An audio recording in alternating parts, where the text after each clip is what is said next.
Well, greetings and salutations, everybody. Welcome to the best damn movie-related show on the planet Earth, the John Campea Show, coming from right here in my van by the river. I am, of course, your host, John Campea. We're in San Diego, California right now because we're doing our meet and greet tonight, our little movie meetup here in San Diego. We're going to go watch The 40-Year-Old Virgin, completely sold out. So we're looking forward to seeing you guys in San Diego tonight. So that's where I am. Back in his place, I'm joined by Jonathan Voico. And back at his place, we got Robert Meyer Burnett. Right here in the Rob Observatory, John. All right. So we are actually for the first time, we are doing this show from 3 different locations. Me in San Diego, Jonathan in Burbank, and Rob out in Redlands. And it's good to have you guys here. Thank you so much for being here and making our little show part of your day. And here's how today's show is going to go. We're going to start off by talking about a few predetermined topics we got lined up for you guys. Then in the second part of the show, we're going to take your live comments and questions. And what we're doing with your live comments and questions is not the tip link. No. That's right. Force of habit. Today, we are going to be taking live questions from our live audience using the Super Chat feature. So if you are watching the show live, and you have to be watching live, and you have a thought, theory, opinion about something we're talking about or a separate issue you'd like to bring up, go ahead and use the Super Chat feature and send it in. Now, just so you know, we do reserve the right to skip over your Super Chat if we don't think it's appropriate for the show. Be that as it may. We are here to talk about some movie stuff, guys. Good to have you here. So let's not waste any more time and get down to it. And we're going to start off with this. You know, just on yesterday's John Campea Show, we were talking about an article in the Hollywood Reporter talking about the best wrestlers turned actors, right? And we did our top 10 list. And a really interesting conversation came up about where does Dwayne Johnson belong on that list? You know, like obviously near the top, but is he at the top? Should be number 2, number 3. Is Dave Bautista a better actor than he is? Is John Cena a better actor than he is? We just saw Peacemaker last night. And in the midst of that conversation, I said this. Something along the lines of, well, you know, Dave could very well be number 1 at some point. But I said, right now, I just think Dwayne Johnson is it. When you look at movies like Snitch, and you look at movies like Faster, and you look at like things like that, Dwayne Johnson just has a much wider range. You can do more than Dave Bautista can right now, but that might change in the future. Well, whenever I've talked about Dwayne Johnson, I've always said this. He's my favorite movie star, or probably my number 2 favorite movie star. That doesn't mean I think he's the second best actor in the world, but I've said, Rob, he's a very serviceable actor. I mean, he'll never win an Academy Award. That's okay. But he's a very serviceable actor. Well, one of the, if not the most predominant trades in all of the movie business, Variety, put out their rankings yesterday as who they believe are the favorites for an Academy Award nomination and maybe an Academy Award win. And Dwayne Johnson's on that list. Not only is he on the list, he is ranked high. Take a look at this. According to Variety, right now they rank the top guy to probably win is Jesse Plemons for Begonia. But in the number 2 spot, they've got Dwayne "The Rock" Johnson as number 2, above Wagner Moura for The Secret Agent, Oscar Isaac for Frankenstein, and Timothy Chalamet for Marty Supreme. Now, they also have their next list down of the outside shots, and that's, of course, you got to have Daniel Day-Lewis on there, George Clooney for Jay Kelly, one of my favorites, Russell Crowe for Nuremberg, Michael B. Jordan for Sinners in the number 9 spot, and Handsome Hawk in the number 10 spot for Blue Moon. By the way, I'm really looking forward to Blue Moon. That looks great to me. But let's go back to that main list. Bring up that main list again. Right there at the top. Do we have, there it is. Nope, the main list. Let's go to there it is. Jesse Plemons is number 1. He's an amazing actor. He's going to have Oscars on his mantle. Dwayne Johnson at number 2. Now look, we all saw the trailer for Smashing Machine, and we're all like, wow, like that looks really good. And Dwayne Johnson looks great in it. I mean, and I don't just mean visually because he barely looks like himself, but I mean, like, it's just a little trailer. It's just 2 minutes long, but this is some of the best acting I've seen him do. This is really good. But Rob, even though there have been whispers that there could be some Oscar attention for it, we've got Variety have him ranked at number 2. That means they're saying he's going to get nominated. And in their opinion, he's going to get nominated. Not only is he going to get nominated, we're living in a world where major trade is saying Dwayne "The Rock" Johnson, who doesn't like strudel, he likes pie, is the number 2 contender to win Best Actor at the Academy Awards coming up. Rob, tell me your reaction when you saw this. What do you think about this? And do you actually think he has a legitimate chance? Well, here's the thing, John. I mean, actors are just people, and you've got plenty of people that had never acted before that come out to LA and New York and they start to go to acting class. The thing about Dwayne Johnson is he's been performing for audiences. His stage was The Ring rather than being up on, the Broadway stage or whatever. But it doesn't surprise me that any human being, I mean, he's been in movies now for what? Almost 3 decades. Ever since The Scorpion King. Yeah, and I would say, I would say, or at least a quarter century. And I would think, you talk about putting in 1,000 hours, 10,000 hours to get good at something. I mean, with the amount of movies he's been in, the amount of people that he's worked with. I mean, if you think about the co-stars that he's been in some of these movies with, people that are very experienced. I mean, wasn't he in Emily? Wasn't he in Jungle Cruise? Yeah, yes. with Emily Blunt, who he is starring with again in Smashing Machine. Sure. So you think, okay, Emily Blunt is no slouch. And I'm sure anybody like, especially Dwayne Johnson, who is, I mean, might be a smashing machine, but he's also a working machine too. I mean, he has put the time in. So it doesn't surprise me, especially when he's put in a position to play a real person.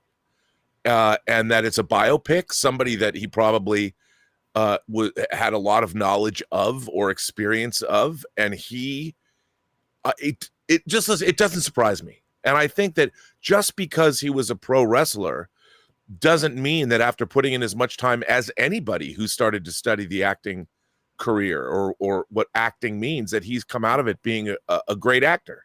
He's certainly put in the time. So, well, and this is if there's a role he could get Academy Award for, this would be the role. Well, yeah, and that's the thing. Like, this reminds me, because I saw somebody in the live chat saying, well, if this isn't a sign of the Academy failing, I don't know what is. Oh, come on. Here's said by somebody who hasn't actually seen the movie or seen the performance. But this reminds me a lot, Rob, of the Robert Pattinson situation. Because a lot of people act surprised whenever I bring up Dwayne Johnson. I'm saying, he is a better actor than you give him credit for. The problem is, and it's kind of understandable, is that the people who want to push back against that are usually people who have only seen Fast and the Furious, right, or only saw Scorpion King. It's a lot like the Robert Pattinson situation when he got cast as Batman. Because you remember, Rob, when he got cast as Batman, we were like, this is great. And there were a lot of people going, what are you talking about? It's Twilight Boy. Because it was Twilight people Boy who never saw that string of like 6 and 7 indie film projects that he did, where he was amazing. Well, like Good Time. He was in Cronenberg's Cosmopolis. Good Time. He was in Claire Denis' science fiction film High Life. I mean, there was a reason that Christopher Nolan got in line to want to work with him.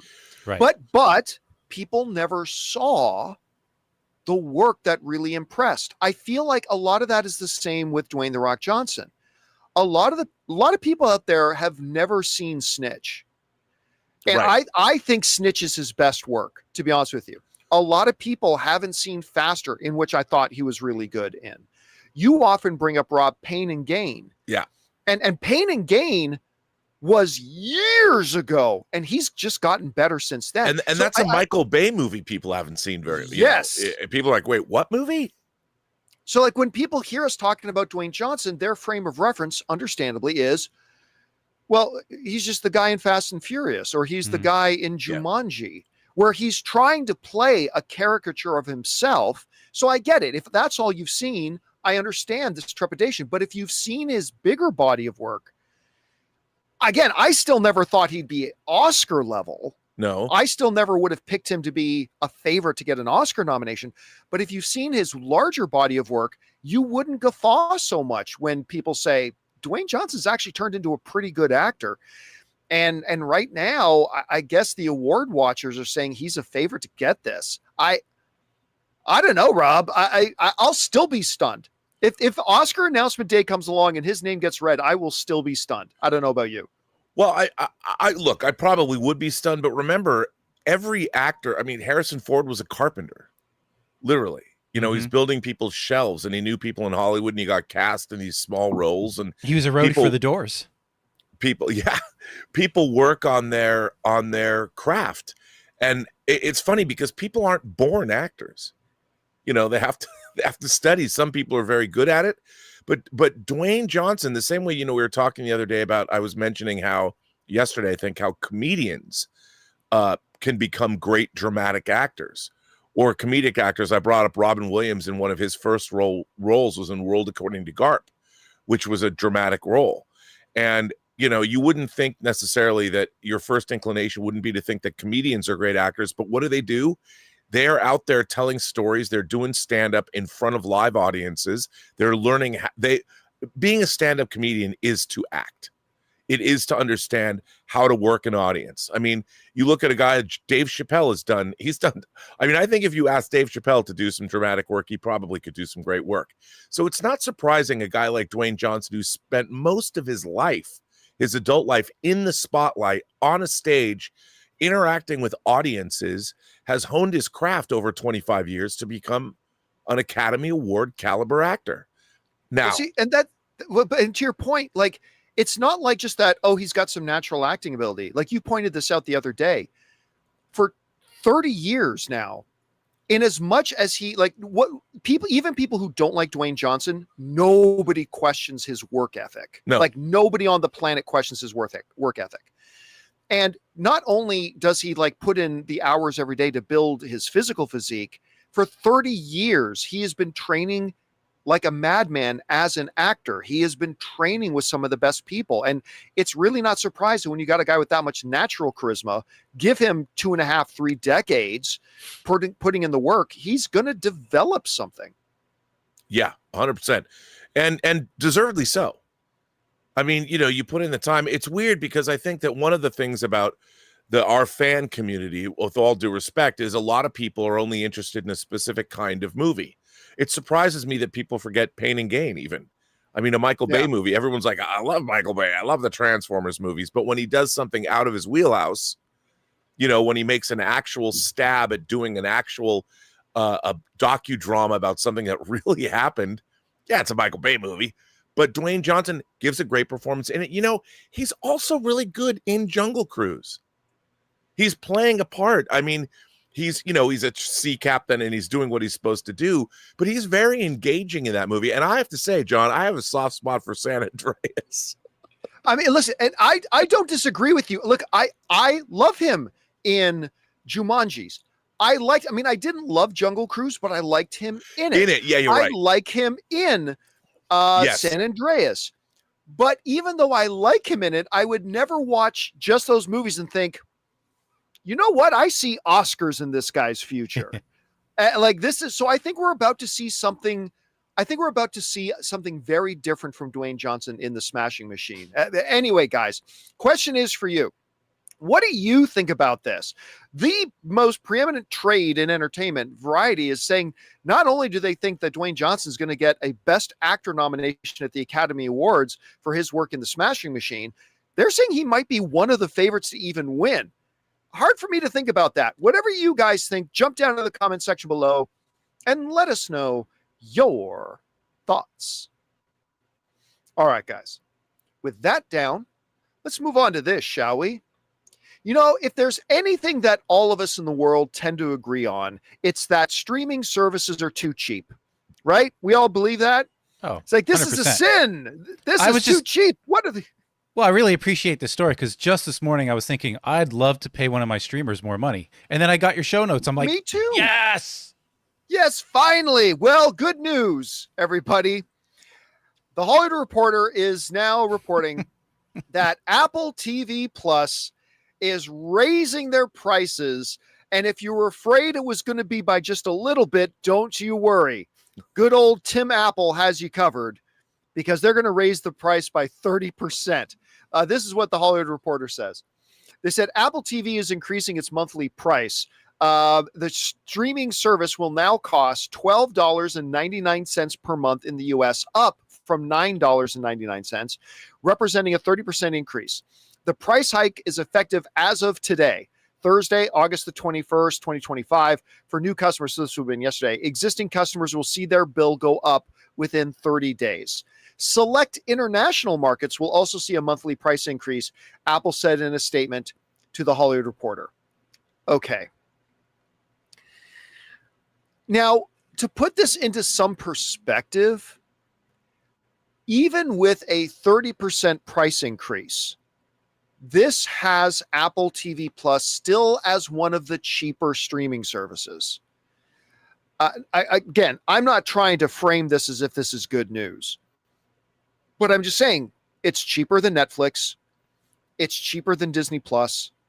And by the way, that $12.99, that's full ad free.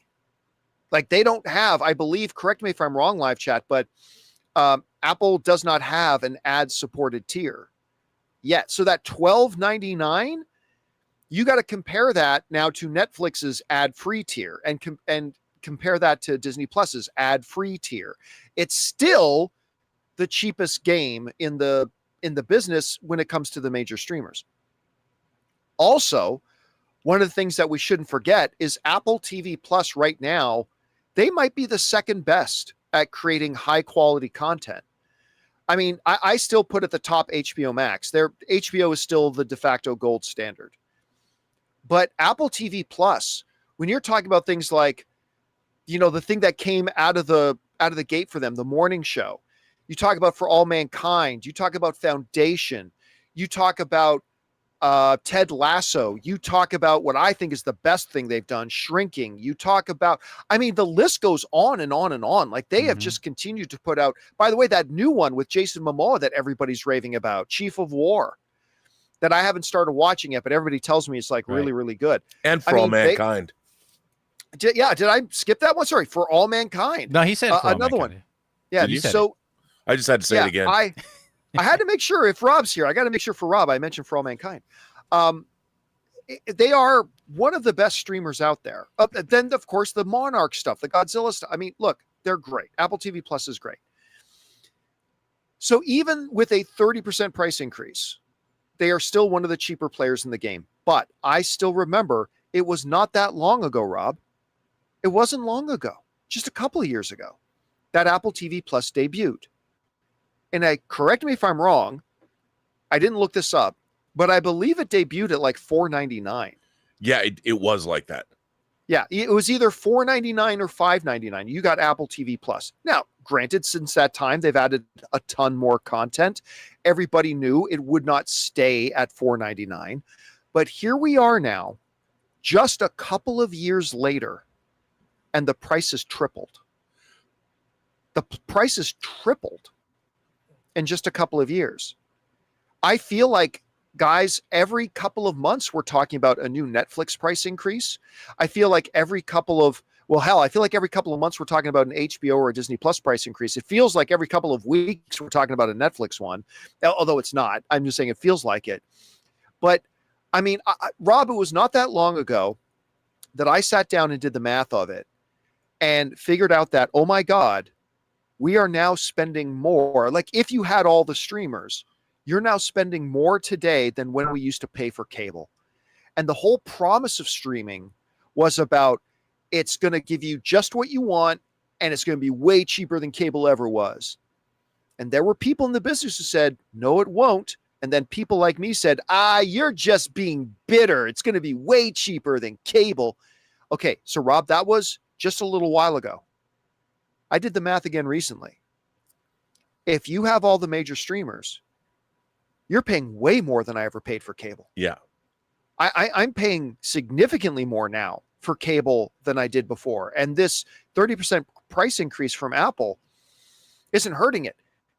And here's where it gets really, this is where it gets sticky. Because the thing is, if in isolation, if I just look, and guys, I'm just trying to be fair here. When I look at Apple TV Plus, and I look at all the content they have and the quality of shows they have and so much stuff that I enjoy watching, to me, $12.99 is not unreasonable, right? When you really look at what you're getting, less than the cost of one glass of wine at a restaurant, you're getting all that content for $12.99 a month. In isolation, when I look at Netflix, because what's Netflix ad-free tier now? Like $20, $21? I can't remember what it is. Well, I mean, the 4K is like 25 or something. Maybe. Okay. Yeah. So it's up there. So when I look at Netflix in isolation, and I look at all the content they offer, and I look at what I actually get for 20-something bucks a month, it's not that's not a bad deal. When I look at Disney Plus for the $18 a month or whatever that costs, and I look at all the content, all my Star Wars, all my Pixar, all my Marvel, like all this other stuff, all my Disney, for 18, 19, 20 bucks a month, that's not a bad deal.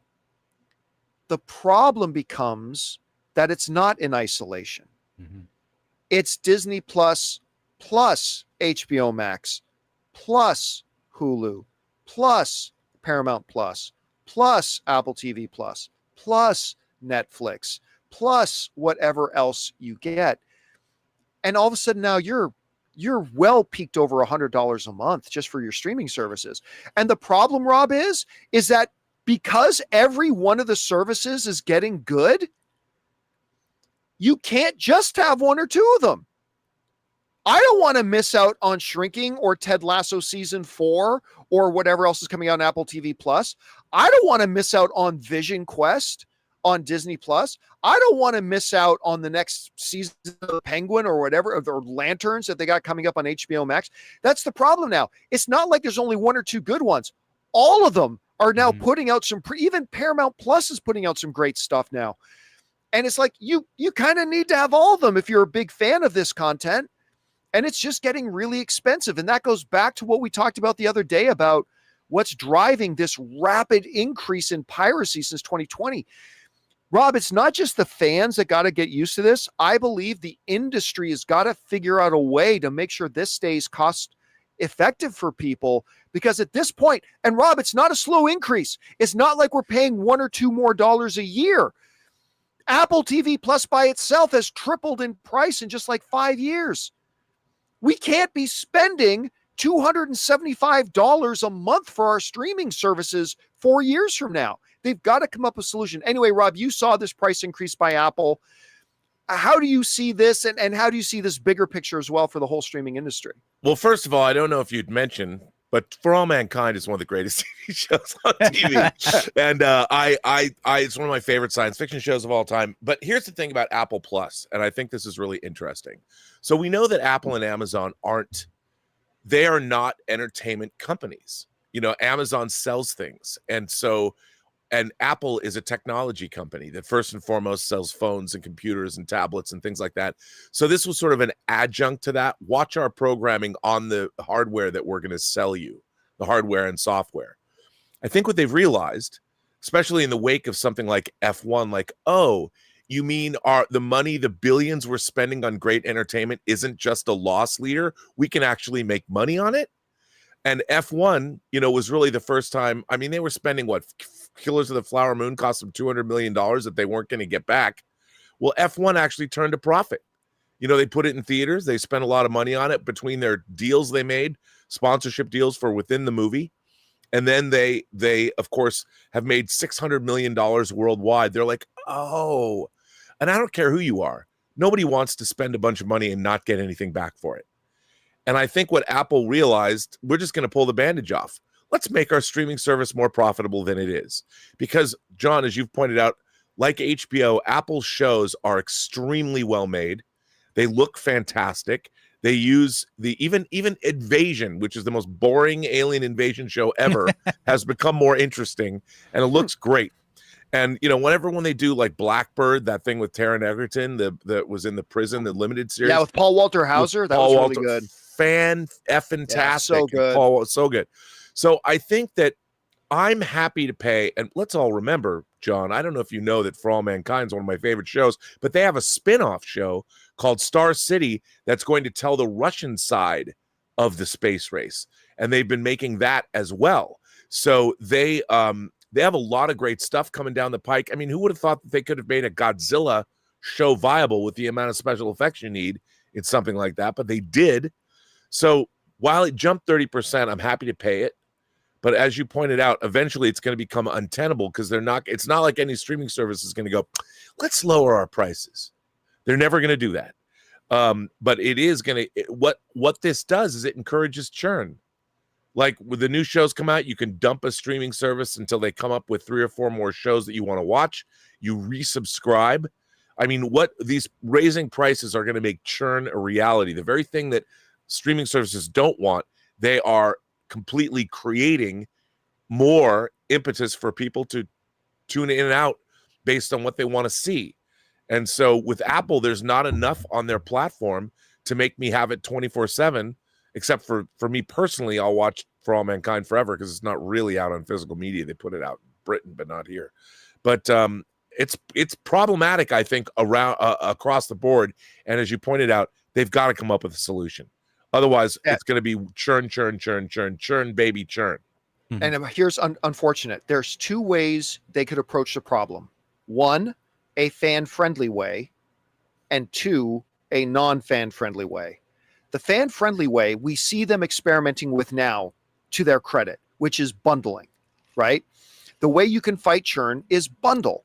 Because if you bundle HBO, Hulu, and Disney Plus for one price that's cheaper, number one, you're saving me money. But number 2, I'm less likely to churn because, there's nothing on Disney Plus that's new that I want to watch right now. But Lanterns is coming up, or Peacemaker's on HBO right now. So I'll keep, right? So that's the fan-friendly way. But Rob, I guarantee you, the unfan-friendly way is coming. And that unfan-friendly way is contracts. And I think I said this a year ago, and I'll bring it up again. I guarantee you there is a day coming that Netflix is going to be saying to their subscribers, hey guys, our monthly price is, let's just for argument's sake, say $20 a month, $20 a month. But, if you sign up for $180 for the year, if you sign up for a 1-year contract, we'll lock you in at $15 a month. Okay. So you're saving $5. That's a 25% savings. That's not bad. That's nothing to sneeze at. But they're going to lock you into a contract. They're going to start bringing it back to the way that phone companies did it. Hey, yeah, get this phone. You're getting the phone for free. Just signed right here on the dotted line for this 2-year term where we'll really make our money off you. It sucks. It's awful. But if they want to fight churn, I guarantee you at some point, Netflix, and it won't just be Netflix, Disney Plus, whatever, they are going to hit you with 1-year contracts, 2-year contracts, that sort of thing. I think it's coming. I don't know. Do you agree, disagree? What do you think? I think it's, I think absolutely. And it's coming. And here's my problem. Like when you're talking about bundling services together, you have to deal with multiple studios, multiple contracts, multiple desires. And I think that's going to be hard to do. And I don't know. I mean, the whole point of streaming was that each entity was going to have a guaranteed revenue stream every month. That was what they wanted. Like suddenly studios, a volatile business, putting things out. And now with streamers like Netflix knows we're going to be getting this many billions of dollars in every month. Same with Disney Plus. This was a boon for the entertainment business, especially studios, because it's a volatile business. You can spend $200 million and not make your money back. But if you have a streaming service where your catalog titles are up on a streaming service that people are paying for, but to bundle everything together, I don't know what the future holds, but something's got to give. And there's got to be, I mean, we're seeing some effective bundling, as you pointed out, HBO Max, Disney Plus, Hulu. I mean, there's offers. If you're a sports fan, ESPN is being bundled with other, and now with people like Paramount Plus doing professional wrestling. It's going to be really, it's really going to be interesting to see, and where like people are talking about like the Academy Awards might be broadcast on YouTube. I mean, there's all kinds of very interesting seismic shifts happening. And they're going to have to figure something out because, like everything else, it seems like we live in a world now, John, where everybody just increases prices. You wake up one morning and a 30% price jump, and we're all supposed to go. I feel like that's like what's happened with produce at the grocery store. Like, what do you do? Yeah, listen, and every once in a while, I got to give AMC some credit. Like, that's why I was actually kind of stunned, because you remember just recently AMC raised the price of AMC A-List. Yeah. But here's the thing. It was their first price increase in like 5 years. But didn't they also give you something with that? That's the thing. When they increased the price, when AMC increased the price, and I crap on AMC a lot for very good reason, but I like to give credit where it's due. And they killed it with this. When they gave the price increase for AMC A-List, it was the first price increase in years and years and years. Number two, it was only like $1 or $2. It was only a couple of bucks. And number three, when they charged more, they gave us more, because instead of 3 movies a week, you got 4. Instead of 12 movies a month, you got 16. Instead of just 3 reservation slots on your app, you could have 4 reservation slots on your app. So like, yeah, they increased the price for the first time in 5 years, but when they increased it, they did it modestly, and then they gave you more value.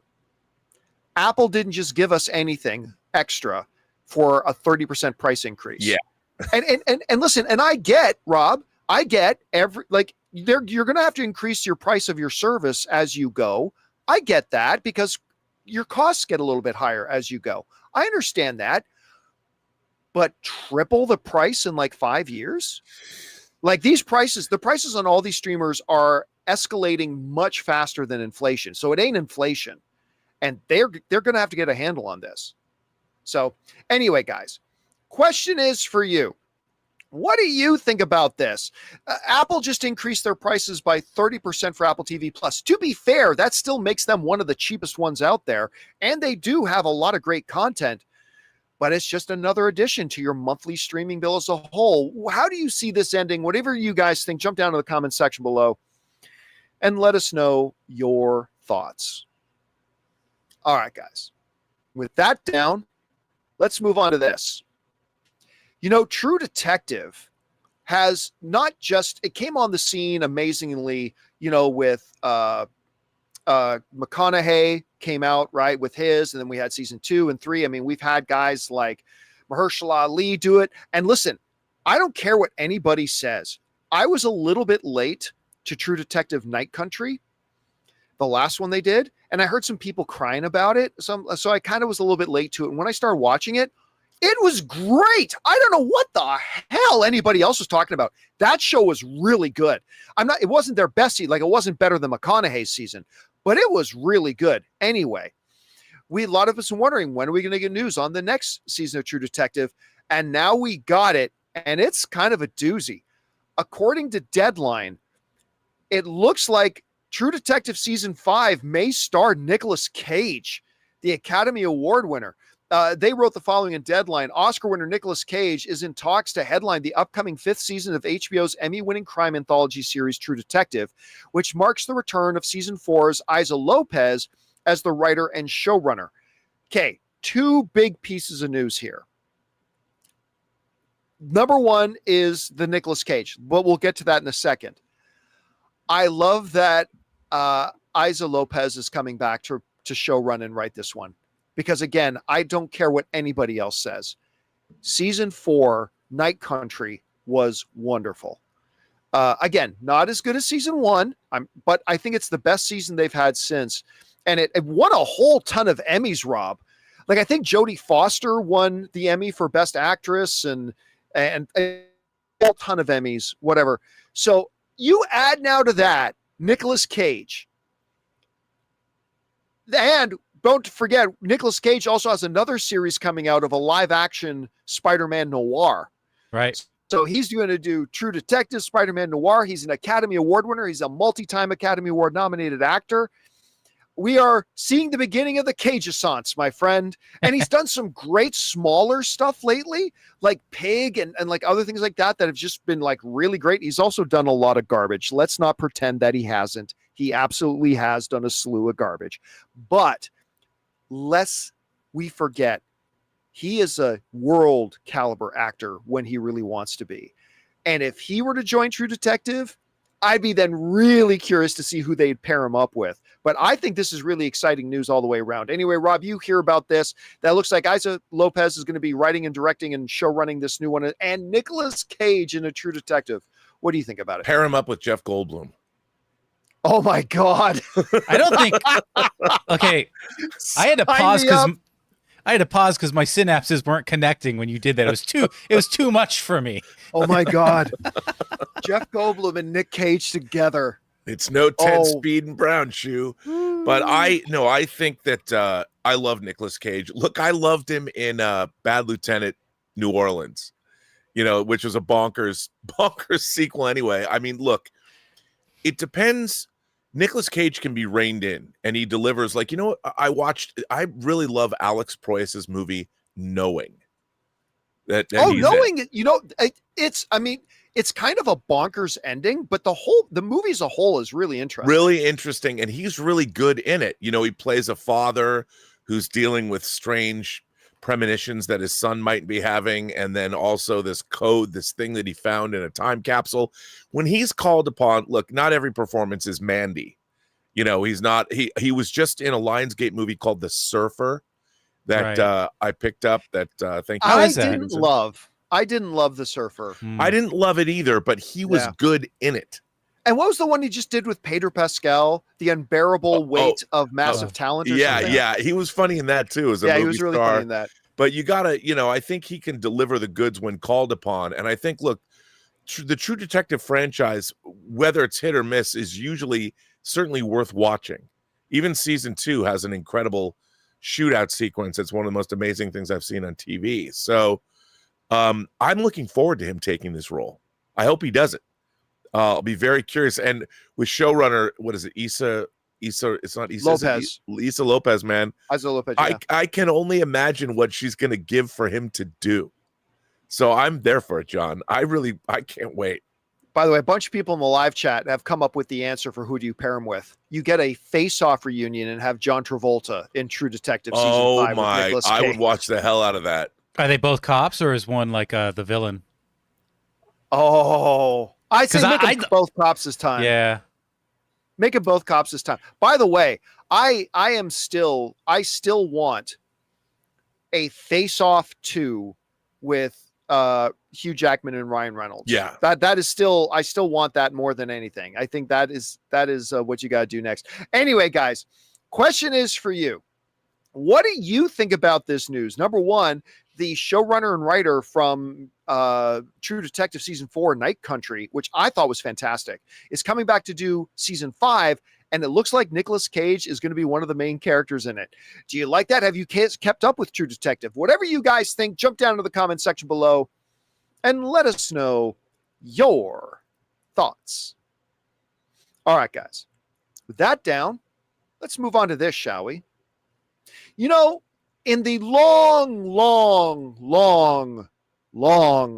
long list of Star Wars projects that got announced and then faded away, probably my most anticipated one was Patty Jenkins's Rogue Squadron. Remember that? They did the big thing where they went out to an airfield to make the announcement, and she was literally on an airstrip. And as she walked away with an X-Wing fighter outfit, they revealed a huge 1-to-1 scale, life-size X-Wing fighter on the tarmac. That got me excited. I thought, yes, bring the wars back to Star Wars. You know, I just thought it sounded fantastic. I was excited about it. Yeah, we just had Wonder Woman 1984, and that wasn't so good. But guess what? Prior to that, she did the biggest hit overall for the DCU or DCEU when you're talking about how it hit with the critics, hit with the fans, hit with the box office with the first Wonder Woman. Oh, and by the way, she did this other little movie that won Oscars with Monster. She's a terrific director. Wonder Woman 1984 was terrible, but that was her bad day at the office. So I was all for it. I'm very excited about it. And then it, poof, just disappeared, went away. Now, about a year ago, somebody made the suggestion, you know, it's like, you know, it's not dead. I remember we talked about that, Rob. Somebody said, oh, it's not dead. And we were like, no, it's dead. It's dead. But they were saying, no, I mean, it's not in development or anything, but it's not dead. Well, a new report has just come out that apparently is coming from Daniel RPK, which again, Daniel RPK is a little hit and miss, but he gets some things very, very right. Not everything, but some things he does. Enough of a record that you at least got to pay a little bit of attention to it when he says something. Well, this came up. Patty Jenkins' Rogue Squadron is reportedly back in development. Now, I need to say right up top here, this is not coming from the Hollywood Reporter. It is not coming from Variety. It is not coming from Deadline. It is not coming from Entertainment Weekly or The Wrap or any of the other major trades. This apparently was something that Daniel RPK allegedly reported in his Patreon to his subscribers that Rogue Squadron, he's hearing Rogue Squadron may be back in development. There's two separate questions here to ask. Number one, if it's true, what do we think about it? And then number two, the bigger question, is it true? Let's assume for a moment, just for the sake of the conversation, okay? So just for now, let's live in a world where it's true. In a world where truth doesn't exist anymore. Anyway. So I'm all for it. I'm all for it because nothing has changed from when they first announced it and my initial excitement. Nothing materially, other than the fact of its, you know, inability to come to fruition, but nothing has changed. I love the idea of a movie about the warriors that head off on the behalf of the Republic or the Rebellion or whatever you want to call them. I think Patty Jenkins can do something really great with it. Again, Wonder Woman 1984 notwithstanding, but she's proven she's a very talented director. Then her story that she gave about her family's connection to the Air Force and all that kind of stuff. Everything about this checks a lot of boxes for me. So would I be down for this? Absolutely, I would.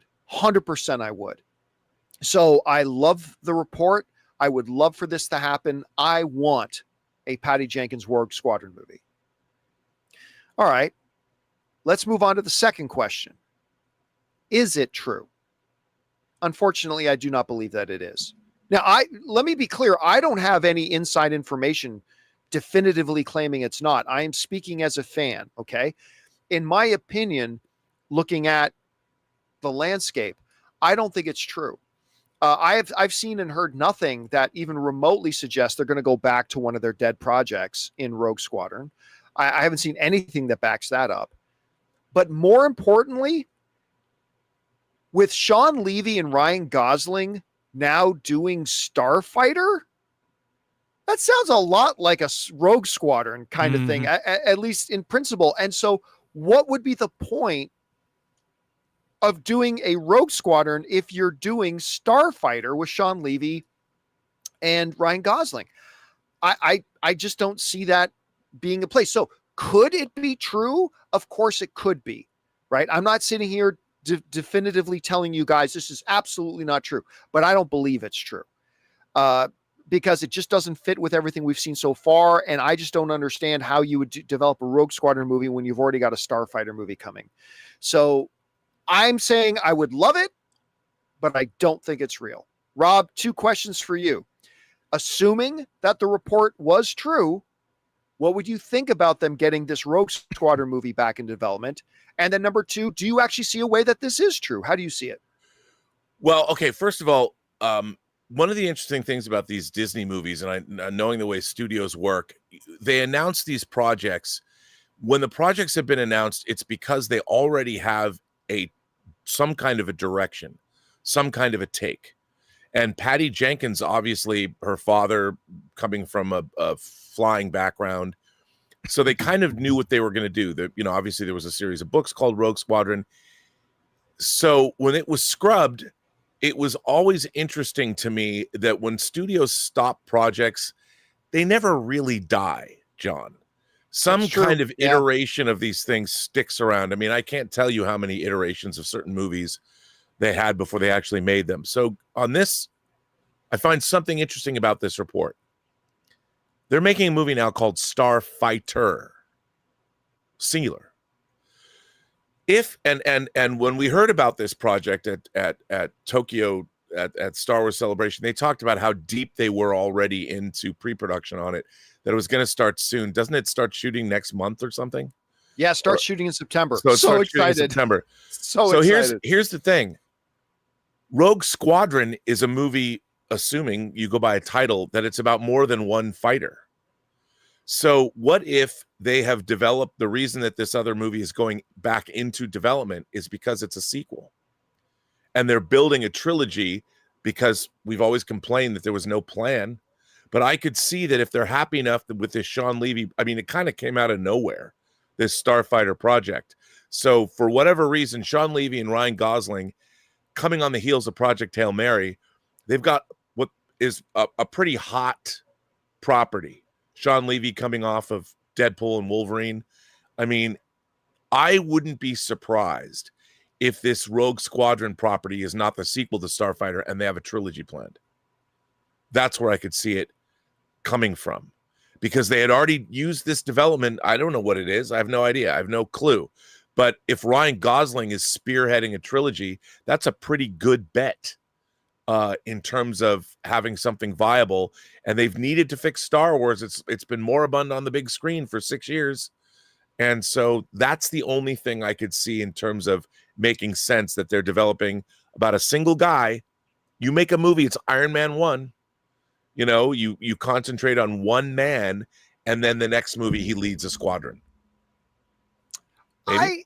It's possible, but that would mean retrofitting Patty Jenkins's Rogue Squadron to fit to be a sequel of something else. Also, I don't know that I agree that just because it's called Starfighter, that means it's only one Starfighter. Right, I know, but it's right? If it's about one guy. Still, I mean, I don't know. I'm just saying. I don't think it's about one. I think it's. I mean, in as much as Top Gun Maverick is about Maverick, but you still had a squad of fighters, sure, right, and a squad of fighter pilots.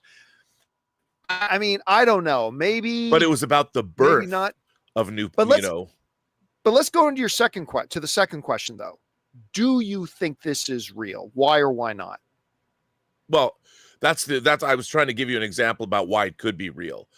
On the other hand, do I think it's real? Probably not, for the very reasons that you stated. Because if they already have a Ryan Gosling, Sean Levy new Starfighter franchise being launched, and they do, why would they go back to previously existing material? But I can't help but think, like, when they went back and made Die Hard 2, for instance, Die Hard 2, they took an old script that they developed called 58 Minutes and turned it into Die Hard 2. Die Hard 3 was a script called Simon Says that they retrofitted into a Die Hard sequel. And those worked out very, very well.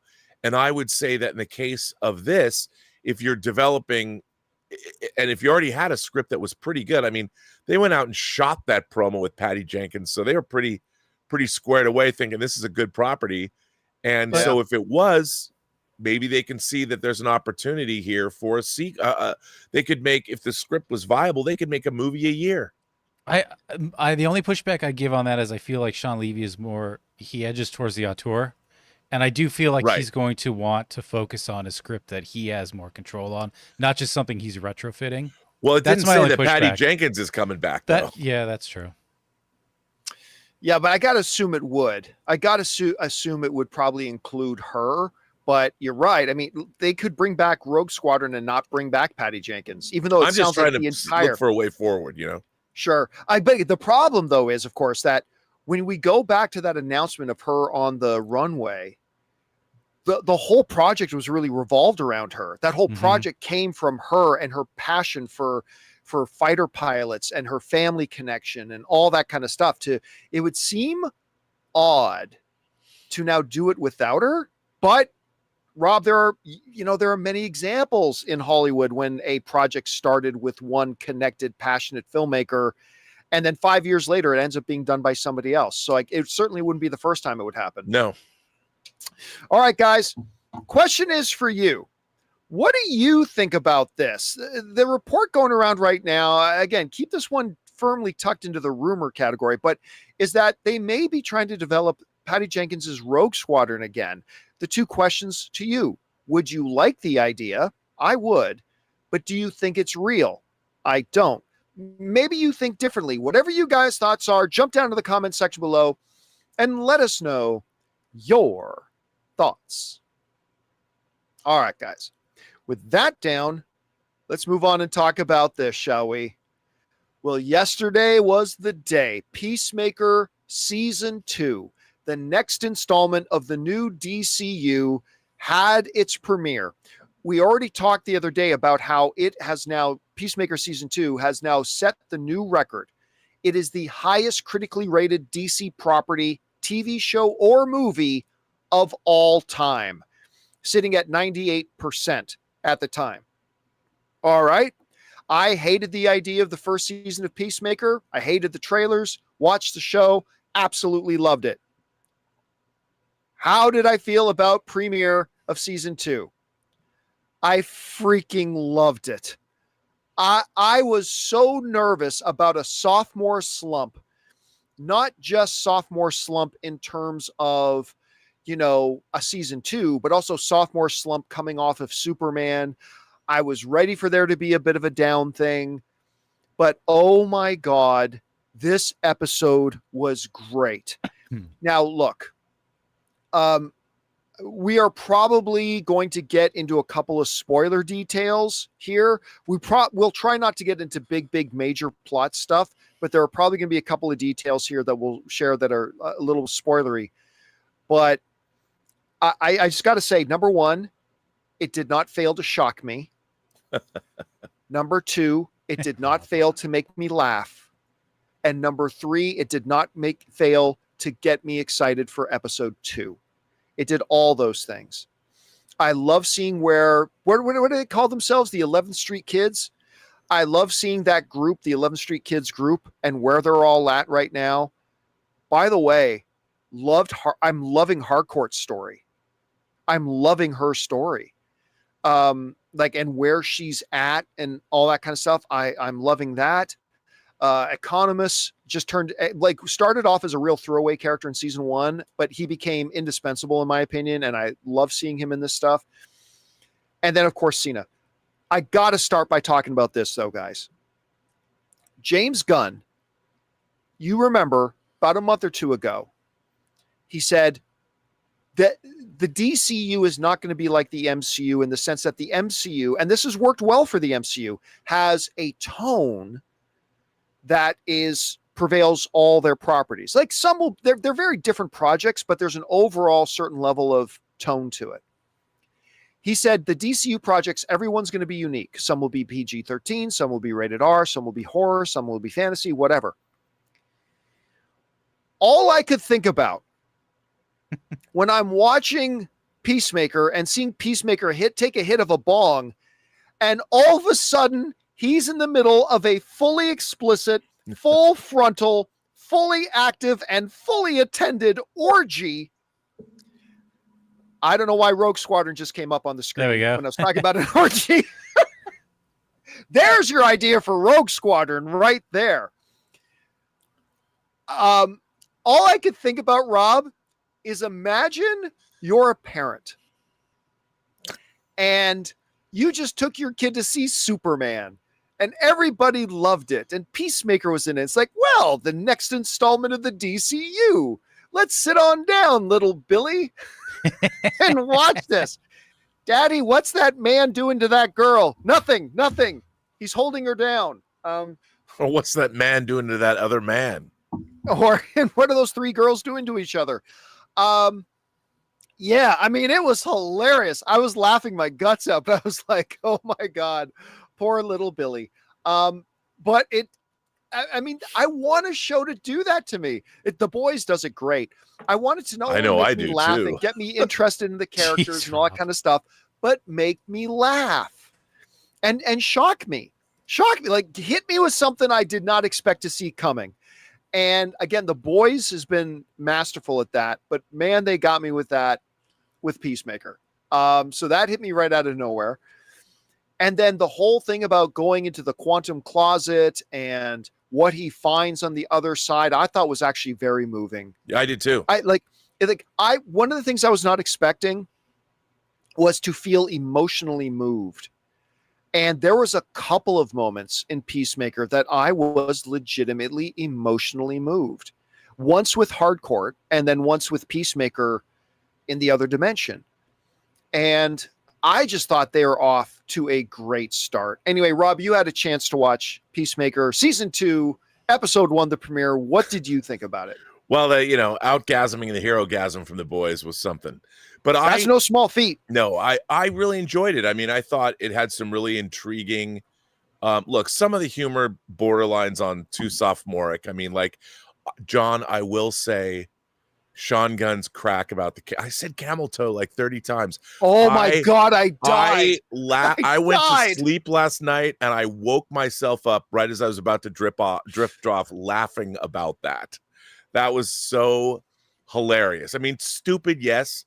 Funny, unbelievable. But like you said, when you meet his brother, when you meet the grown-up Keith, I love that guy. And then even Robert Patrick, and watching the family dynamic, apparently that this is the loving family Peacemaker never had. Yeah. And I like you said, I was like moved by it. I'm like the road. One of the interesting things about the multiverse is, they did more. James Gunn did more in that scene when brothers are sitting down and father is sitting down. They did more in that scene to establish what you could use a multiverse for than anything Marvel's done with phases 4 and 5, by seeing how a multiverse can also mean not just meeting variants, but what makes the whole idea of the multiverse interesting is it's the road less traveled. You see what could have been, but isn't. The life you could have had, but you don't. And I think what they're going to be dealing with, and also they did a really interesting thing. They recreated that shot from the end of Peacemaker when we saw Zack Snyder's Justice League. But they had that. I mean, yeah, let's talk about that. Jonathan, I don't know. Do you have the pictures of that? I mean, I was intrigued. And what a great fight scene in that bar. Oh, that was great. You know what I loved about it? You know what I really loved about it?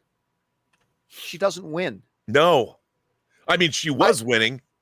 Yeah, she was winning, but at some point, like you're taking on a bar full of guys. The fight was awesome and it was brutal. And you just get where she's at the fight. You know what I always say, Rob? Action without narrative purpose is just visual noise. Yeah. We were literally seeing the physical manifestation of where she's at in her life. It was telling a story. 100%, dude. Right. And that's why I was like, that's the thing about James Gunn. On the one hand, you think he's just like this guy who makes a fart joke or whatever. And then all of a sudden he sneaks in this really deep emotional stuff. Yeah. This is the picture though. Now they start off the show with previously on, right? So previously on Peacemaker, and they kind of do a quick summary of season 1. But when they show the Justice League showing up at the end, they retconned it and put in the Justice Gang with Mr. Terrific, Superman, Green Lantern, Hawkgirl, and Supergirl instead of, Flash, Superman, Wonder Woman, all that kind of stuff. And as soon as I saw that, I thought, oh my God, that's genius. Yep. Because guys, what have I been saying for a year? I've said you can easily, any of you who watch my show, you know I've been saying this for over a year. All you really have to do is you just have to retcon one moment from Peacemaker season 1, and that's the Justice League showing up at the end. You retcon that one moment. There's a few other details, yeah, but none of them are material. Well, this character was in this and that character was connected to this. So sort of in a way, I get it, but there was only really one true material thing you had to retcon. And that was the Justice League showing up at the end. I say you retcon that one thing and you're fine. And they did it. In one quick moment, James Gunn said, oh, this Peacemaker has always been in this DCU. He didn't just change universes. He's always been in this DCU. And I thought that was brilliant. And then the whole thing, instead of Aquaman going, F you, Barry, like the whole thing about Green Lantern going, this guy keeps telling everybody I have a puke fetish, or whatever it was. Then he shows up at the interview. Hi, guy. I thought that was pure genius. I've said that's the only thing they got to retcon. And with a quick visual, they retconned it. And I thought they did a great job. Anyway, what were some other things that stood out to you, Rob? Well, I mean, the piece at the end when he talks about how James Gunn talks about it, he likes taking little things and then expanding upon them, like the whole the multi-dimensional gateway. I thought that was a really genius thing. Like he'd never really walked out into that gateway before. They went in, he looked at his masks. I mean, it was just this thing. And then when he sends Eagly flying and you realize this is infinite, like this goes, how far does this go? And he doesn't walk very far, but he suddenly realizes, and we realize that, oh my God, this is an infinite. And I guess there's 99 different doors. So there's 99 different realities or something. I mean, I loved all of that. And that was something that was totally expanding on this mythology in a way that I knew that was coming because I'd seen it in the trailers, but I didn't know how they were going to explain it. And then, they add like the alien. You talked about the alien coming out, Oh my God, I love that. By the way, now we got to talk about this, John. I've been wanting. We haven't talked about this show other than the fact that I said I really liked it. What did you think of the opening dance number? It grew on me as it went. Listen, the song is not sketchy. Yeah, I initially was like, this isn't the season 1 opening. As it progressed, it kind of got funny. And then, okay, you know what was the moment that it won me over? Eagly dancing. Right. When they cut to the shot of Eagly dancing, I thought, okay, I'm going to be honest. I'm too connected to the season 1 opening. I'm just too connected to it. Maybe if I watch this one again, it was fine. It was fine. And the Eagly dancing, that won me over. But, and by the way, who's playing Rick Flag Sr. again? Come on, guys. Frank Grillo. Frank Grillo. Grillo. If you guys watch it again, see this shot here that Jonathan has up at the end when they're all piled on top. Watch it again and then just look at him on the ground. He's cracking up. You can see him right in that shot. You can see him in that shot. Yeah, you can even see like everybody else in the shot is like doing their action. They're like, oh, they're doing the moment, right? They're acting it. But Frank Grillo's on the ground and you see he's cracking up. He can't stop laughing. And I love, number one, that he did that. And I love that they left it in. Yeah. I love that they just left it in. So that was great. But again, it's not my season 1 opening, and maybe I'm a little bit too attached to that. So I don't like it as much as the season 1 opening. But there's more going on. Eagly dancing. There's more going on. Eagly dancing. Michael Rooker being in there, by the way. So all that was good. But anyway, yeah, overall, I loved the episode. Like, absolutely loved it. I laughed incredibly. I was emotionally moved in a few parts. I thought the retcon was genius in its simplicity. Yeah. That's the thing. Everybody tries to overcomplicate things. James Gunn was like, let's take the simple approach here. Like John Campea has been saying for a year, all we got to do is retcon that one moment.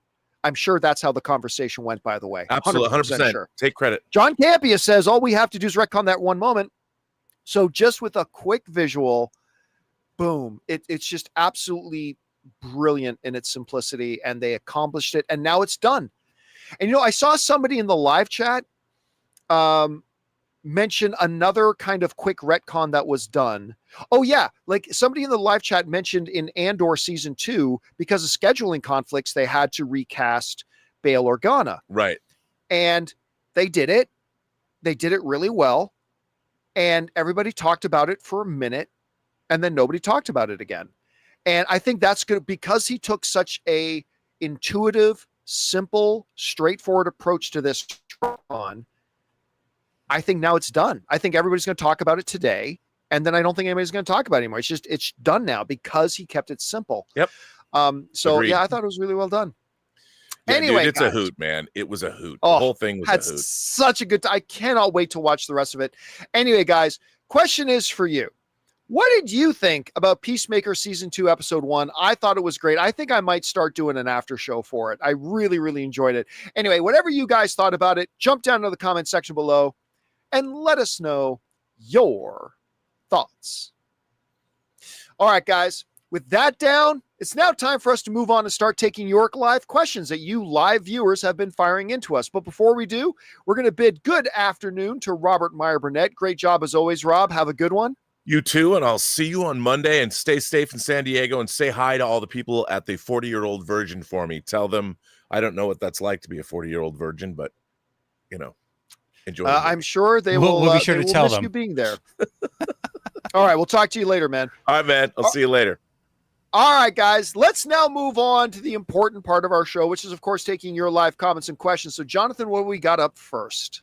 Okay, first up, we got Guzman, who says, for funsies, you could add YouTube Premium, Crunchyroll, Spotify, Apple Music, PlayStation, and John Campea membership to the list of streaming costs. Yeah, man, do you remember back in the day when before I had a status, before I had a pager? What was the name of the website again, or the YouTube channel that was doing like movie fights? What was the name of that channel again? It was Screen something. Let me look that up. I can't remember the name of it now. Was it Screen Junkies? I thought it was Screen Junkies. I think it was Screen Junkies. Yeah. So anyway, Screen Junkies, they decided, and listen, I didn't blame them for it. It was something that everybody was doing. Remember, they created a paid tier. I think they even called it like Screen Junkies Plus, where they made Screen Junkies, like they still had their free content, but then they moved some of their content behind a paywall, and they called it Screen Junkies Plus. And listen, it was the way everybody was going. I don't blame them for trying it. I really don't, like, at all. But oh my God, that failed spectacularly. Woo, that failed spectacularly. And I remember right around that time, I had some business people come to me saying, you should have Movie Talk Plus, where half of the shows get moved behind a paywall. And we're like, I don't know if that's such a good idea. And they were like, well, it looks like Screen Junkies is trying it. Let's see how it goes with them. Did not go well. So yeah, you're not going to see I don't think you're going to see a John Campea Plus channel. All right, what's next? All right. We got Neil before Zimmer.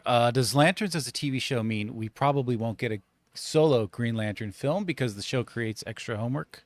Not necessarily, no. I mean, listen, you can do a Green Lanterns show, and then you can do a Green Lantern movie and then make it like anything else. So it doesn't have to be a direct continuation of what happened in the first episode. Like, for instance, take, for example, the way TV shows used to do it, right? Take Law and Order. You don't need to watch last week's episode of Law and Order to watch this week's episode of Law and Order. Every episode, it's all the same characters, yes, but it's like a completely different story where you didn't need to see last week. Sometimes they have these special, like CSI, whatever, special 2-parter or something like that. But overall, they would just do it in such a way that you didn't have to see last week. Which one is that called, Jonathan? One's called procedural, and one is called, what's the two different words for TV? It's either a procedural show or a...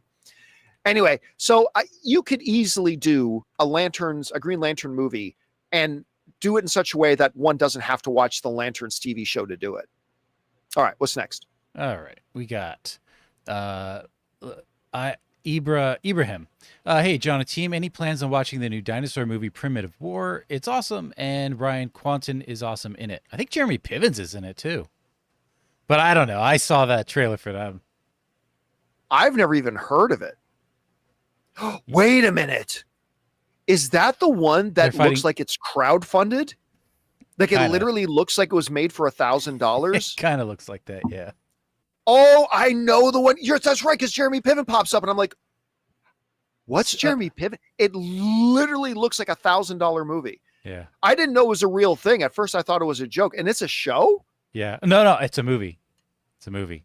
I don't know where it's released, though. I only see it, like, Fandango is promoting it.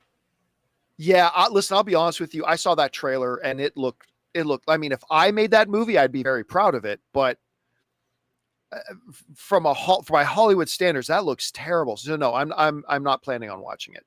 Yeah. I mean, maybe it's great. I'm not saying it can't be great. I'm just saying it didn't appeal to me, so I'm probably not going to watch it myself. Yeah, it's procedural versus serialized. Serial versus procedural. Thank you. Yeah. That was what it was. Yeah. Okay, then we got Kevin with a $20 super chat. I almost said tip. Thank you, Kevin. Hey, John, I saw Conjuring: The Last Rites a couple weeks ago at an event. It is hands down one of the best horror movies of the year. That says a lot to me as a horror fan based on the horror movies we've had so far this year. Good to hear. You know, I didn't mention Conjuring: The Last Rites in the 15 movies to be excited about over the next few months, just because honestly, the trailers have not appealed to me at all. And I like a couple of the Conjuring universe films. Like the first Annabelle film was terrible. The second one was really good. I really liked the first Nun movie. I mean, they have a couple that are really good, but the trailer for these ones, the trailers for this one just didn't look good to me at all. But I don't know, if I keep hearing that people are liking it, maybe I'll have to go check it out when I have a chance. I'm glad you enjoyed it. Thanks for putting it back on my radar. I appreciate that, man. All right, what's next? All right. 1 second here. Okay, we got Kevin. We just did. Alex, thoughts on Florence Pugh's Yelena being in Spider-Man? I have no thoughts because there's nothing that says that's true. I haven't seen anything legitimate say that that's true. If it ends up being true, and by the way, there's nothing suggesting that it is as far as I've seen, why not? They're putting a lot of other characters. Yelena is a character who has popped up in other people's projects already. She popped up in Hawkeye. She was in Black Widow. I mean, so it would make sense, and she's great. But until I see something that actually makes it even look like it might be true, because I haven't seen anything that even looks like it's true. And it could be. I'm just saying I haven't seen anything definitive yet. Then I would be fine with it. I mean, I'll be honest with you. I'm far more excited. I love Florence Pugh as Yelena, but I'm more excited about Punisher being in there, and I'm more excited about Hulk being in there. But we'll see how it turns out. All right, what's next?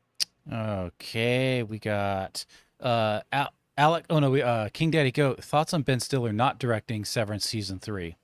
I think it's a miss. I mean, he didn't direct all of season 3. He directed episodes, right? I mean, season 2. You mean season 2? Yeah. Yeah, I don't believe he directed all of season 1 or 2 anyway. I think now I could be wrong about that. I'm not well versed on this, but if I understand correctly, it's not like he directed all of it anyway.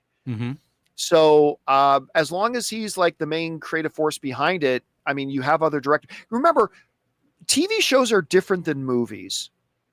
The director in TV shows are important, but they're not nearly as important as they are in movies.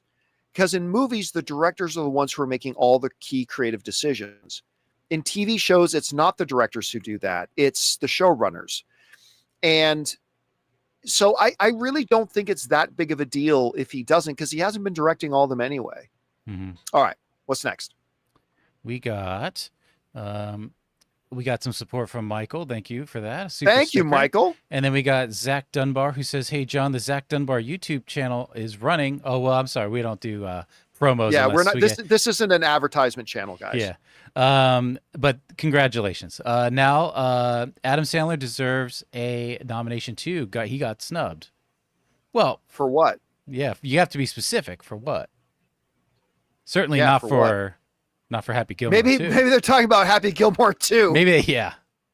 Remember, by the way, guys, to be clear, no nominations have been made. This is like the major Hollywood trade reporting who they feel are the front runners. There have not been any nominations made. Nobody has gotten a nomination and nobody's been snubbed yet. All right, what's next? All right. Next up, we've got. Sorry, I had to fix something there. We got Harv's Cave says, whatever AMC and Netflix beef with each other is, they are both going to be leaving a lot of free money on the table this weekend, with AMC skipping out on K-pop Demon Hunter sing-along screenings. Are those not at AMC then? Is it just like Regal? As far as I understand, AMC is not participating in K-pop Demon Hunter. I think it's because, and again, I could be wrong about this, I've seen a bunch of different people giving rationale, and I think they're just making it up. I mean, it has some logic to it, but I think it's just being made up. Mm-hmm. AMC has a rule about, hey, if you want your movie to be in our theaters, you have to give it this long of a runtime, this long of a window. And if you don't agree to that, we're not putting your movie in our theater. I see. So I don't, and now I think Regal and Edwards are making an exception for K-pop, but it doesn't sound like AMC is. I don't blame them for not doing it, by the way. Listen, if you as a movie theater feel like we have this rule that we will put it on our screens if you commit to a certain length of runtime into how long it'll be in our theaters, then we're happy to do it. And if you don't, then we're not interested. I don't blame them for that. I mean, yeah, they're going to miss out on some money on this. So is Netflix. I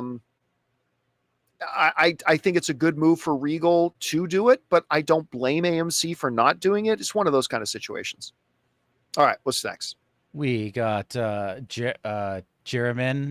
I think it's Jeramin.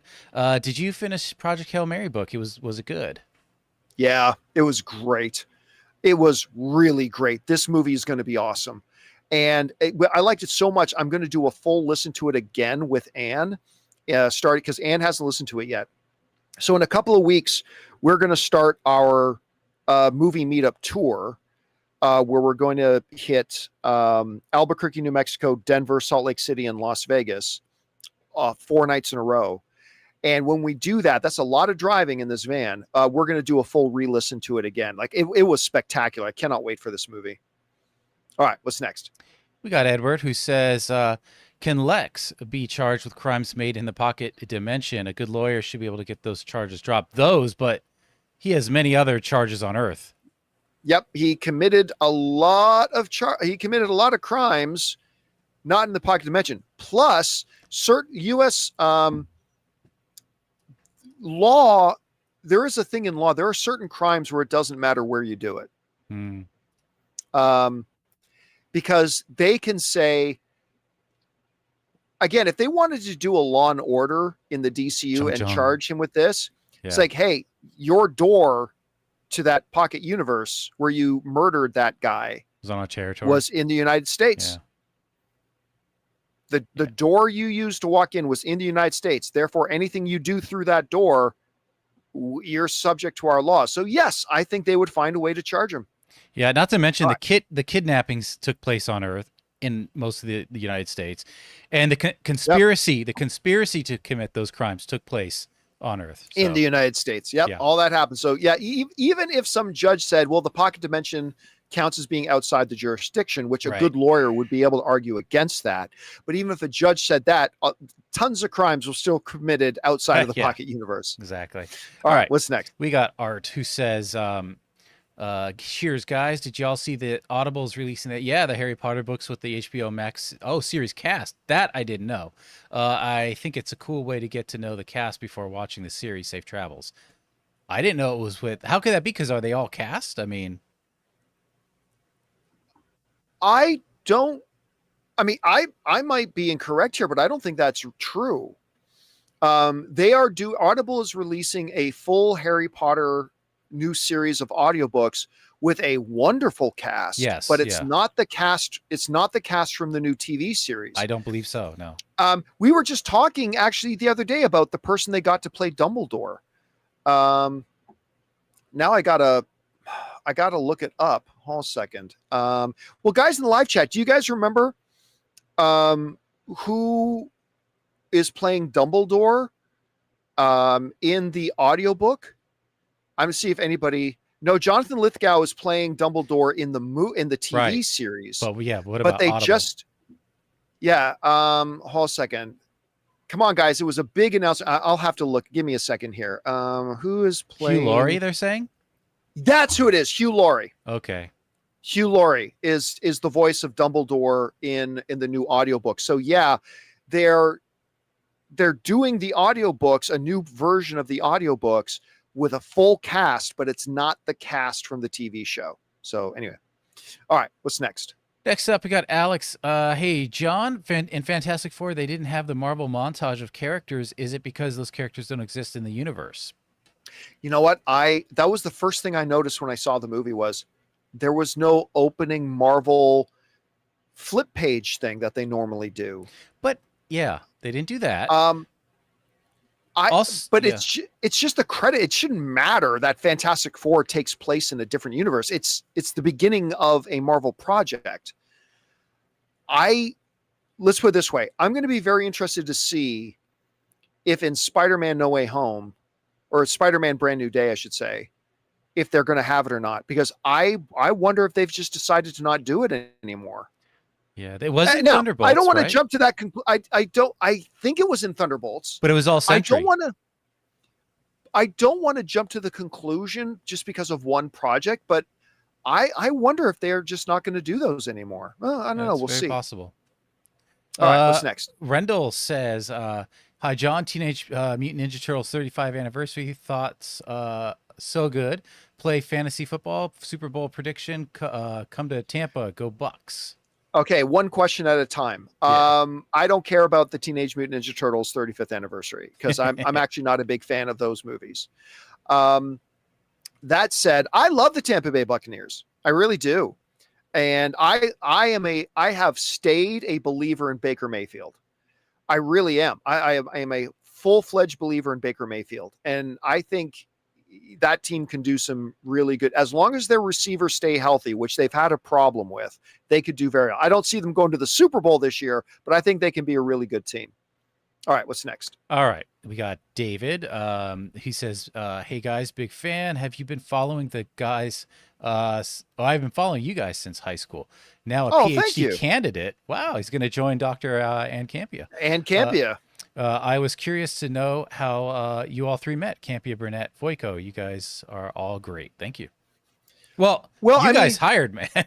I came in for an interview. Yeah, the way we met Jonathan, it was Dennis. It was very early in the AMC movie talk days, and Dennis and I realized we need some more production help.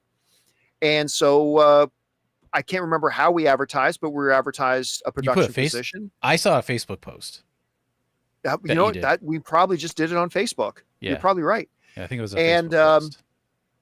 We had a bunch of people apply, and Jonathan was one of those guys, and we were sold on him. And how many years ago was that now, Jonathan? 2014. So 11 years ago. Yeah, because I was just married 3 months. So Jonathan and I have been working together basically consistently. Mm-hmm. There were a few breaks here and there. Different projects, little breaks in between, yeah. Yeah, but we've been working together for like 11 years. So with Robert Meyer Burnett, it was because, I had created a show over at AMC called AMC Heroes. And I convinced John Schnepp to host it because I thought he'd be a better host for it than me. I mean, I was doing the show with him, but I thought he should host it. So I convinced him to host it. And then he started very early in Heroes. He started bringing in third guests. So it'd be me, John, and then he would bring in another guest. And this one time, a few weeks into the show, he brought in this guy he knew named Robert Meyer Burnett. And we've been doing... that day. Yep. Yeah. And we've been doing stuff together ever since. All right. What's next? Okay. We got one more super chat from Really Bad Film Theorist. Hi, John. James Gunn teased a really big cameo. Could it be Margot Robbie? She's in Attack of the 50-Foot Woman, maybe secretly tied to DC as Giganta. I don't think those two would be the situation. No. I mean, listen, could Margot Robbie be the cameo as Harley Quinn? Yes. Because remember, He was just recently directly asked, any chance that Margot Robbie comes back as Harley Quinn? And he says an announcement about that will be coming in the future. He didn't deny it, which he often has denied those types of questions. But he said an announcement about that stuff will be coming in the future. So, I mean, it could be. I'm not saying put money on it, but it could be. She could be it. Yeah. All right. What's next? All right. We got some member chats here. So, all right. Yeah, first up, I got to like resize all this, but King Daddy Goat, hey, John and crew, seeing F1 today. It's not a movie of the year, but man, I had a lot of fun with this one. Great acting performances all around. And I hope I'm not a big racing guy, but this was a banger. I mean, yeah, a lot of people liked it that weren't into racing. Listen, I am not into racing at all. I am not into any auto sports at all. I'm not into whatever the left turning racing is. What's that called again? Daytona or something. I'm not into that. I'm not into go-karts. I'm not into F1. That movie was a lot of fun. I had a great time watching it, and I've seen it multiple times. I'll probably see it again. And yeah, again, I agree with you. I don't think it's going to be a top 5 movie of the year, but it's a really fun movie, and I truly enjoyed it. All right, what's next? All right, we got Larry. John, did you know that they're making another Air Bud movie? It's called Air Bud Returns, and it will have a theatrical release the summer of 2026. I don't believe Air that. Bud? I don't know about that. That can't be true. That I mean anything. Hey, listen, who would even know that franchise? We live in a world where Jamie Foxx came back to play Electro, so I suppose anything is possible. But I have a really hard time believing that Air Bud is going to come back. If it is, I'd have to ask somebody what the hell they're thinking. Well, like really, we can't get a new Mystery Men, but we're going to do Air Bud again anyway. Whatever. All right, what's next? Sticking with dogs, Cam asks thoughts on the Good Boy trailer. Oh, we talked about that yesterday. We talked about it a little bit. It looks really interesting. It looks really interesting. I'm actually quite excited about seeing this little movie. All right, what's next? Okay, this is an interesting question. Back Fandango says, I've always been confused on what exactly a character actor is compared to a regular actor. Aren't they all playing characters? From what I'm gleaning from people who get called that, so they play eccentric characters. Do you have a favorite one? A character actor is a really nebulous, non-defined thing. A character actor is basically a label we kind of subjectively put on different people who are never like the big A-list star, right? Right. They're never the name everybody recognizes, but they're really good. And they pop up in tons of things as supporting characters. So, for example, you would not say Joaquin Phoenix is a character actor. He's a star. He's an A-list star. You would not say that Leonardo DiCaprio is a character actor. One of the great examples of a character actor is, some of you will recognize his name. A lot of people don't recognize his name when it comes up, but his name was Brian Dennehy. Love him. Brian Dennehy was amazing. He was never the star, but he was always great. And he was always wonderful in these things he would pop up in. Another great example of it is, and let's talk about this guy, but I just forgot his name. He was in The Rock. You know what? I'm just going to bring up. You know who I'm talking about, right? I know the face. I can see the face. Let me bring up. I'll pick out his name here because I talk about him all the time. Well, there's William Forsythe. Yeah, and I'm not talking about Ed Harris. Ed Harris is a big star. John Spencer. David Morse. It's not David Morse. Thank you, David Morse. And if you could pull up a picture of him, if you can, there, sure. Jonathan. David Morse, I think, is the best character actor in the world. It's just, he's one of these guys where nobody knows his name, but whenever he pops up in something, you go, oh, that guy. And whenever he's in something, he's awesome, like beyond awesome. And they tried once to give him his own show. Like they gave him before Queen Latifah did it. He did an Equalizer show like 20 years ago. They finally gave him his own show. Didn't really turn into anything. But I just love this guy. Whenever he pops up in anything, I know we're in for a treat. But anyway, so yeah, normally when people refer to character actors, they're talking about these guys. These guys that maybe a lot of people in the public don't know their names. Maybe they hardly ever have the lead role in a movie, but they pop up in supporting roles all the time, and they're highly respected and they're highly sought after. And that's who you normally are talking about when you hear people refer to character actors. All right. All right. One last question today, then we'll wrap it up.